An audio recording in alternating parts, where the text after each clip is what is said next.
Welcome to Let Me Fix This. Enjoy the video. In this video, I will explain how to make a delicious caramel drink. First, gather your ingredients and prepare your workspace for a smooth process. We'll cover everything from making the perfect caramel sauce to assembling your final beverage. Get ready to create a cafe-quality treat right in your own kitchen. This guide will help you master the art of homemade caramel drinks with ease and confidence. To begin, you'll need a few simple items. For the caramel sauce, have granulated sugar, water, and heavy cream ready. Then, select your drink base, whether it's hot coffee, iced tea, or warm milk. Don't forget any fun additions like whipped cream or a sprinkle of sea salt to elevate your creation.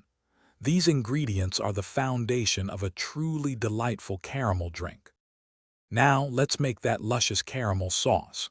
In a saucepan, combine 1 cup of granulated sugar with 1/4 cup of water. Heat this mixture over medium heat, stirring until the sugar dissolves, then stop stirring. Let it cook until it turns a beautiful golden brown. Carefully remove from heat and slowly whisk in 1/2 cup of warm heavy cream until smooth. Allow it to cool slightly before using.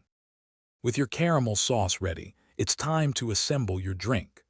Start by drizzling a generous amount of the warm caramel sauce into the bottom and up the sides of your favorite mug or glass. Next, pour in your chosen beverage base, whether it's hot coffee, cold brew, or steamed milk. Finish it off with a dollop of whipped cream and an extra swirl of caramel for that perfect touch. Thanks for watching. If you found this helpful, don't forget to like and subscribe.